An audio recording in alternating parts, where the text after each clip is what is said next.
NCP দক্ষিণাঞ্চলের মুখ্য সংগঠক হাসনাত আব্দুল্লাহ তিনি ওসমান হাদির এই ঘটনাকে কেন্দ্র করে তিনি কিছু বক্তৃতা দিয়েছেন, সেখানে ভারতকে নিয়ে কিছু মন্তব্য করেছেন, যার প্রেক্ষিতে আসলে কূটনৈতিক একটা উত্তেজনা তৈরি হয়েছে দু দেশের মধ্যে, এবং সেটার আবার কড়া প্রতিক্রিয়া জানিয়েছে ভারতের পক্ষ থেকে। হাসনাত আব্দুল্লাহ যেটি বলেছেন সেটি যদি একটু আমি বলি, সেটি বলেছেন যে ভারত যদি বাংলাদেশের সার্বভৌমত্ব, ভোটাধিকার এবং মানবাধিকারকে সম্মান না করে, তাহলে বাংলাদেশ ভারত বিরোধী শক্তি এবং বিচ্ছিন্নতাবাদী গোষ্ঠীগুলোকে আশ্রয় দিতে পারে।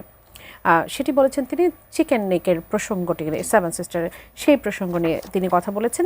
এবং আসামের মুখ্যমন্ত্রী হিমন্ত বিশ্ব শর্মা তিনি আবার সেটির উত্তর দিয়েছেন। তিনি বলেছেন যে বাংলাদেশের সঙ্গে ভারতের উত্তর পূর্বাঞ্চলকে একীভূত করা বা আলাদা করার ধারণা সম্পূর্ণ দায়িত্বজ্ঞানহীন এবং বিপজ্জনক। গত এক বছরে বারবার এমন বক্তব্য আসছে যে ভারতের উত্তর পূর্বাঞ্চলকে বিচ্ছিন্ন করে বাংলাদেশে যুক্ত করা উচিত। তিনি হুঁশিয়ারি দিয়ে বলেছেন যে ভারত একটি বড় দেশ, একটি পরমাণু শক্তিধর রাষ্ট্র, বিশ্বের চতুর্থ বৃহত্তম অর্থনীতি। বাংলাদেশ কিভাবে এমন কথা ভাবতে পারে? এ ধরনের শত্রুতামূলক আচরণ চলতে থাকলে ভারত চুপ থাকবে না, প্রয়োজনে শিক্ষা দিতে হতে পারে। অভিযোগ কি হুমকিতে পরিণত হয়ে যাচ্ছে? আমি প্রথমে একটা কথা বলি, আসামের মুখ্যমন্ত্রী যে কথাটা বলেছেন যে বাংলাদেশ কিভাবে এই ধরনের হুমকি দেন, হাসনাত আব্দুল্লাহ বাংলাদেশকে রিপ্রেজেন্ট করেন না। তিনি একটা রাজনৈতিক দলের একজন নেতা, শীর্ষ নেতা নিঃসন্দেহে, এবং জুলাই আগস্ট অভ্যুত্থানে তার অনেক বড় অবদান আছে। যেহেতু তারা একটা রাজনৈতিক দল করেছেন, আমি কাউকে আন্ডারমাইন করছি না। বাংলাদেশে দেখেন anti Indian sentiment, pro Indian sentiment দুটো বিষয় কাজ করে নির্বাচনকে কেন্দ্র করে। তো সেক্ষেত্রে এটা তাদের একটা টেকনিক হতে পারে যে ভারত বিরোধিতা করে যদি ভোটের মার্কেটে যদি ক্যাপিটালাইজ কিছু করা যায়, এটা একটা বিষয়।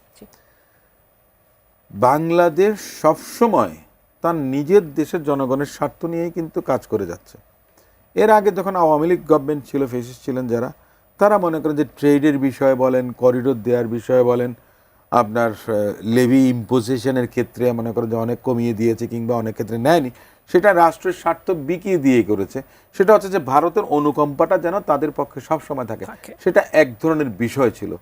কিন্তু বাকি সময়ে কোনো সরকার আপনার এই যে ভারতের মাটিতে আপনার সেসেশনিস্ট মুভমেন্ট, যেটা সেপারেশনিস্ট মুভমেন্ট, বিচ্ছিন্নতাবাদী আন্দোলন হারবারিং করা, এটা কখনো ছিল না। বিএনপির বিরুদ্ধে এই ধরনের অভিযোগ এসেছিল, কিন্তু সেটা দেখা গেছে যে আলটিমেটলি, আমি যেটা মনে করি যে বিভিন্ন অন্য দেশের গোয়েন্দারা মনে করেন যে আমাদের মাটি ব্যবহার করতে পারে, ভূখণ্ড ব্যবহার করতে পারে, অনেক কিছু হতে পারে।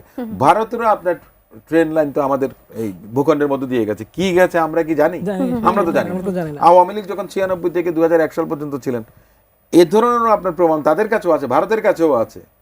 অস্ত্র মনে করেন যে ভারতে গেছে, কিন্তু তারপরেও সক্ষতা অনেক বেশি ছিল, ভাসুরের নাম মুখে নিতে নাই, এ ধরনের একটা অবস্থা ছিল। আমি যে জিনিসটা মনে করি যে এটা আমাদের রাষ্ট্র হিসেবে একটা শিষ্টতা থাকে, বাংলাদেশ কখনো সেই শিষ্টাচার লঙ্ঘন করেনি। হ্যাঁ, বাংলাদেশের জনগণরা রায় দেবে মনে করেন যে আগামীতে, সেটা ভিন্ন বিষয়। কিন্তু তাতে এসে এই ভারতের পক্ষ বা ভারত বিরোধিতা করে কেউ যদি আপনার সুবিধা নেওয়ার চেষ্টা করেন এবং প্রতিবেশী রাষ্ট্রের সঙ্গে সম্পর্কের অবনতি ঘটানোর কোনো এই করেন, আমার মনে হয় না এটা কাঙ্ক্ষিত।